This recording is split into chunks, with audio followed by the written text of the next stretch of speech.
Hello, everyone. This is criminal profiler Pat Brown, and this is part 3 of my analysis of the Delphi Trial and Richard Allen.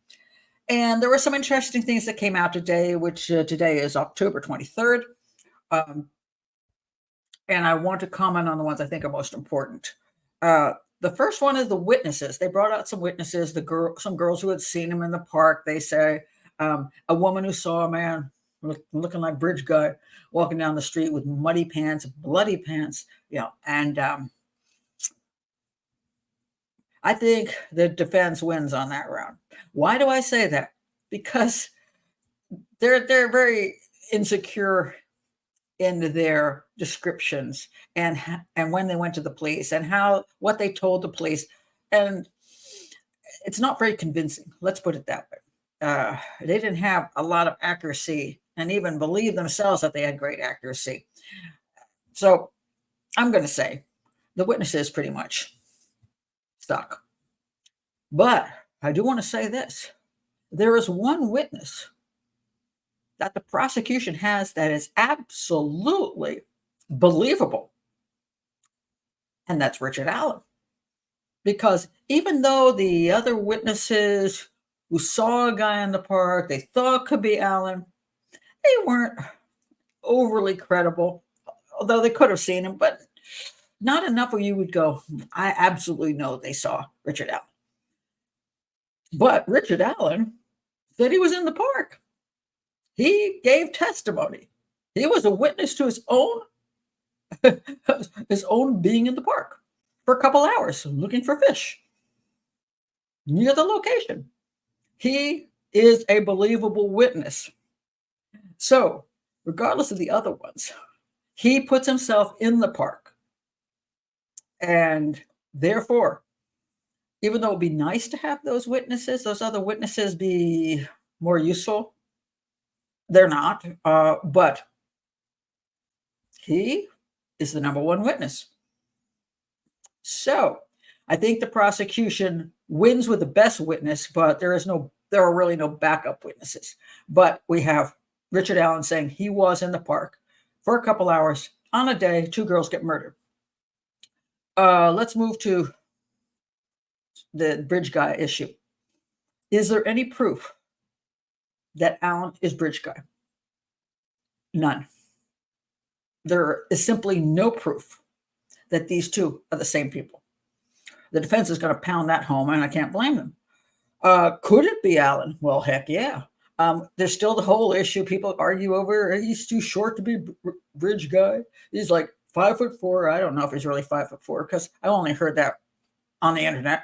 I don't know if he's really 5'5" or 5'6". There was also some supposed people doing measurements of this, how they do this from a video. He's 5'6" to 6 foot, and he's too short. But we also don't know what kind of shoes he's wearing. Does he have boots? Does he have something that gives him an extra heel, which would give him an extra inch or two? So regardless of what his actual height is it an extra inch or two in this particular video? Who knows? And that is going to be something I believe that both sides are going to go after. They're going to get experts in to point out exactly his height. And we'll find out exactly in court how tall he is. And not from rumor. And we'll find out from the experts from both sides how tall this guy is. And in doing so, the effort is going to be to try to say, for the prosecution, he can be this guy. He fits the clothing and the height of this guy and the general demeanor, shall we say, or the face, or whatever you want to say. Since he was in the park, it could well be him. The defense will say, but you can't prove it's him. And the defense is correct. So we know Bridge Guy was in the park. We know Allen was in the park. The question for the jury is going to be, can you link these two together? And that's a big issue. And I think it's going to be a huge issue as far as reasonable doubt goes. So that's the first thing I wanted to bring up. Let's see next. What do I want to bring up? The defense is going to try to bring in the Odinism theory again. There's the issue of when the girls were murdered, that there were these sticks placed over the girls, and there's some blood on a tree. And I will link below my whole thing on the Odinist theory and these runes and all this stuff that supposedly make this a ritual crime.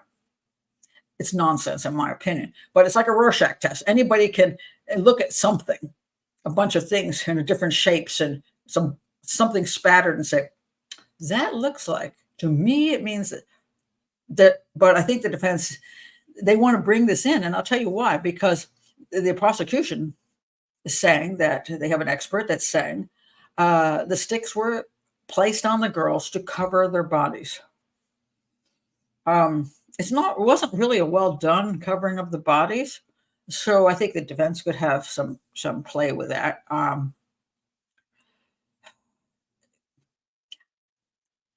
But here's the thing: when you're dealing with a person who is, first of all, acting out of fantasy, and secondly, God knows why they do what they do.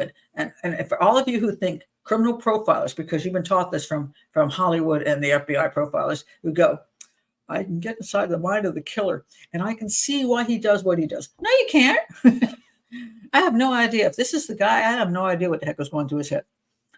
I can tell you what behaviors I see, but I cannot get inside the mind of a killer because half the time a killer doesn't even know why he does what he does. So if that's been proven sometimes in interviews, or say, why did you do that? Whoa.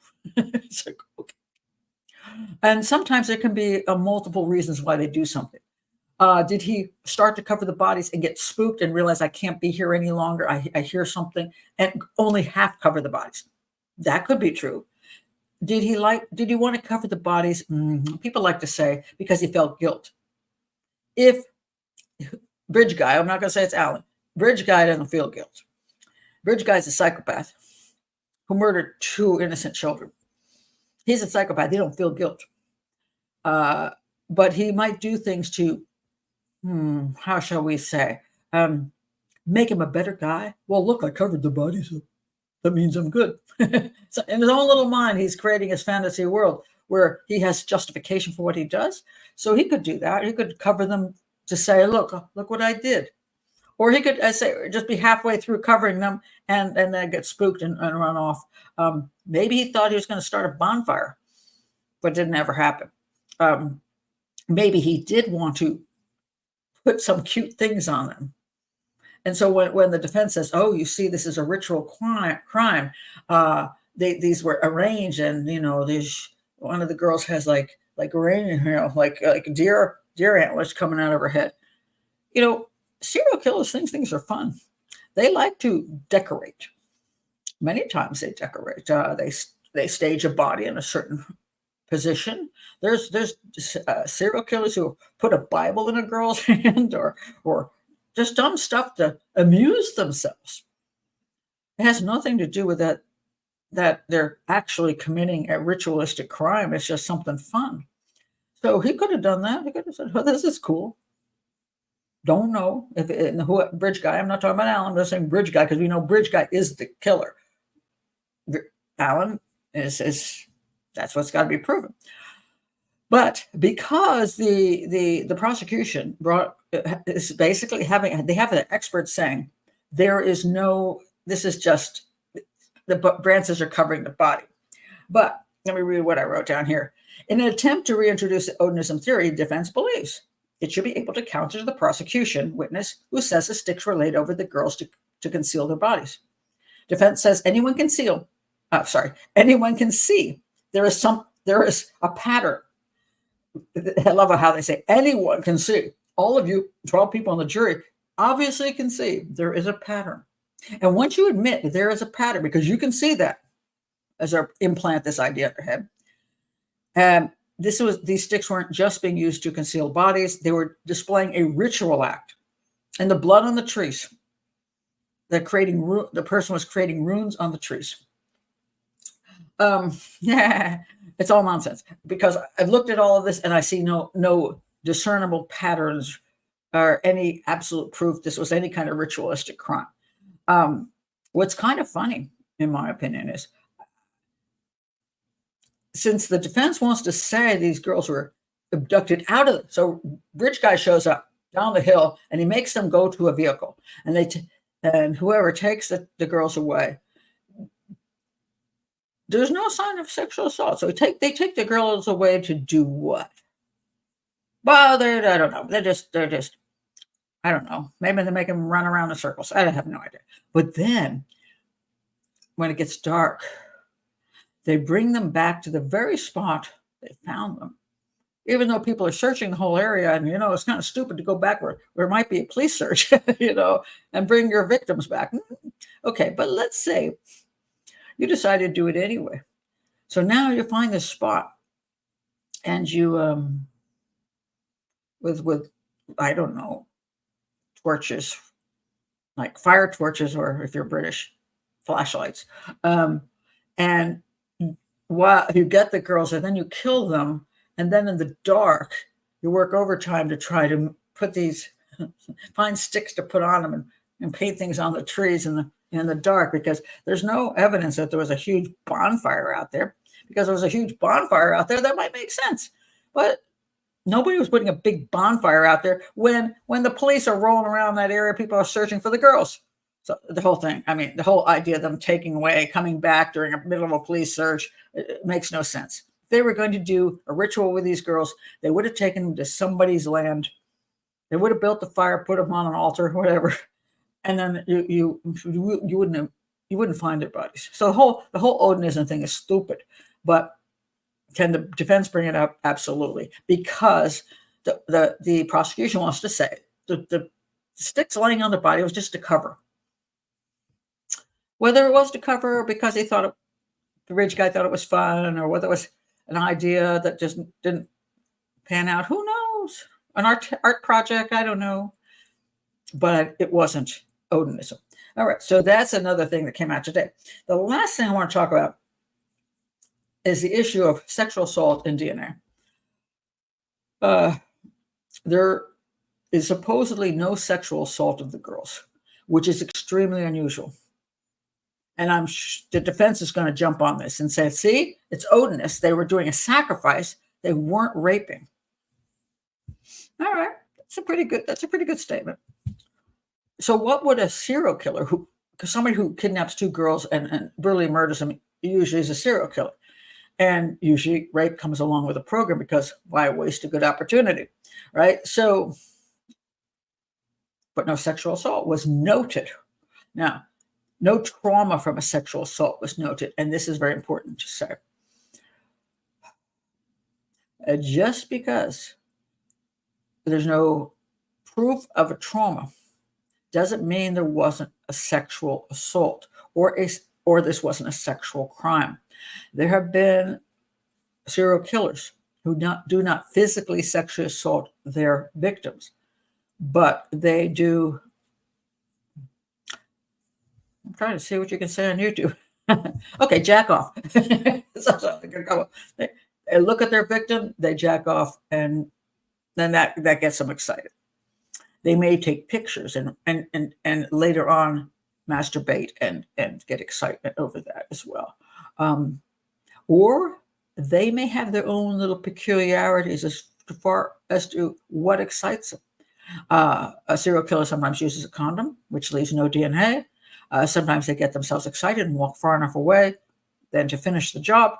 So there's all kinds of possibilities that this is a sexual crime without proof that it was a sexual crime. But the defense is probably going to use this to say, hey, see, we think it's a ritual sacrifice, and that's why the girls weren't raped. Although I don't know why that can't be included in a ritual sacrifice. Virgins are often sacrificed in that way. But there's no proof of that. The second thing is there's no DNA. And this is going to be a big thing for the jury. Most people believe that when you have a crime like this, there's going to be DNA. And people are like, well, if his DNA isn't there, then he didn't do it. But here's the problem. Somebody did it. Bridge guy did it. And no DNA is there. So just because there's no DNA doesn't mean it's not him. Because somebody did it. Bridge guy did it. If Bridge guy did it, he didn't leave DNA. If Bridge guy is Alan Alan didn't leave DNA. And why is that? Well, there's a lot of reasons. One is perhaps the way it was, gloves, committing a crime. I don't know if he was wearing gloves or pulled them out of his pocket and used them later. Condoms always work well. There was water nearby to wash things off in. But there was no DNA for anybody. But the girls were indeed killed by somebody, this guy. So the fact that there isn't DNA doesn't prove that he didn't commit the crime. It just proves somebody committed the crime and didn't leave DNA. Bridge guy committed the crime and didn't leave DNA. Bridge guy is the killer. I will stand by that. Bridge guy is the killer. That killer did not leave DNA. And that's a fact. The real question is Alan Bridge guy? That is the 100% only question. We know who did it. We know what he did. We know Bridge guy did it. We know Bridge guy murdered these two girls, cut their throats, and cut them at the scene. So I believe they were killed quite quickly at the scene. One guy controlled them. It's his only guy that was seen, and there's no problem controlling two girls. It's ridiculous. How could one guy do it? Of course, one guy can do it. It's very simple. You put them both on their face. You tell them to lay down, and you say, "Stay there. I'll hurt the other one." Then you go to the first one. You can just cut their throat, and it's all over once that's done. Because the other one, even if they're like, "Oh my God," it's too late. Because now you only have one girl. You have to cut their throat, and that's that. So it's very simple. So Bridge guy committed a crime. Bridge guy killed these two girls. Bridge guy cut their throats. The prosecution doesn't seem to know what kind of weapon it is, which is unfortunate, which does make them look bad, or the police look bad, or whatever. Since there's not a sexual assault that is noted, and no DNA, that leaves a big problem. What we've got at this point is witnesses who are questionable, no DNA. The only thing we have is Bridge guy did it, and there's a video of him, and the question is Alan Bridge guy? Alan is the best witness. He puts himself at the park. And the reason he did that, by the way, in my opinion, is that one of the problems people have when they commit a crime is if they are seen by other people, they realize, oh my God, somebody else saw me. And they try to go to the police and say, oh yeah, I was out there, because they already know they've been seen. And they want to pretend that they're innocent by going to the police and being willing to talk to them. He knew he was seen. That's why he went to the police. I'm pretty sure, even if he's innocent, well, let me put it this way. If he is innocent, I'm pretty sure if nobody can identify you, you aren't going to the police. I'm like, I'm not going to say I was in the damn park. I'm not an idiot. You know? Are you kidding me? If nobody knows it was me that was there, I'm shutting the hell up. He believed he was seen and identified well enough that he thought he better rush to the police and pretend he's innocent. That, to me, is a sign of guilt. However, is it good enough in a court of law? And I would say no. So what we have is the best witness is Richard Allen, who says he was in the park at the time these girls were killed. We have no witnesses that are worth anything. We have no DNA. The only thing, I think the next two things, the only things that will tie him to this crime, besides his own admission he was in the park at the time, is the bullet and the confessions. And the bullet is a good circumstantial evidence that why would there be a bullet there that just happens to be the kind of ammo that come from the kind of gun he has, the ammo that he has. So it's good circumstantial evidence. But the prosecution is going to come forth with their tool mark expert and say, oh, there were some marks on there that cycled through the gun. And I know it's not as good as if he shot the gun, but hey, it's still pretty interesting. And the defense is going to say this is junk. Not very convincing. So I don't think the tool mark evidence is going to do much, but the fact that the bullet was there that matched his gun and matched his ammo is good circumstantial evidence. So he admits he's in the park, best witness, bullet matches his stuff. Now, I don't know what else they found around the house that was worthwhile. That will come out in court, and a fire pit and all that stuff. I don't know what's going to come out, but I think that the confessions are going to be the biggest thing that the prosecution has. And I don't know if the confessions are any good so far. That one written confession I talked about yesterday, where he said, "I did it and I want to apologize to the parents," is pretty meaningless because there's nothing in there that he could have just lost his mind and just said that. So they better have something better. And if they have something better, they might be able to convince the jury that he truly did it, because he did say things, he explained things that an innocent person wouldn't have said. A person who didn't know anything about the crime, they wouldn't have said these things. They wouldn't have known these things. So I think it's going to come down to, though, three things. He confessed he was in the park. He's the best witness that he was actually there at the time the girls were killed. Two, that the bullet circumstantially matches what he has at the house, which is not absolute proof, but sure as heck is interesting, because he does have that kind of gun. He does have that ammo. And three, his confessions. So let's see what tomorrow brings.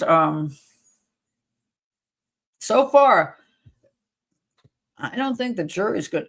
The jury is probably going to, with this limited, if they don't come up, if the prosecution doesn't come up with something more convincing, I think the jury, somebody on that jury is going to very easily just go, I don't know. I have doubt. He was never proved to be the guy. There's no DNA. The bullet, I don't know how it got there. Who says it's his? And his confessions, it may all depend on the confessions. But so far, do I think it's Allen? People keep asking me that.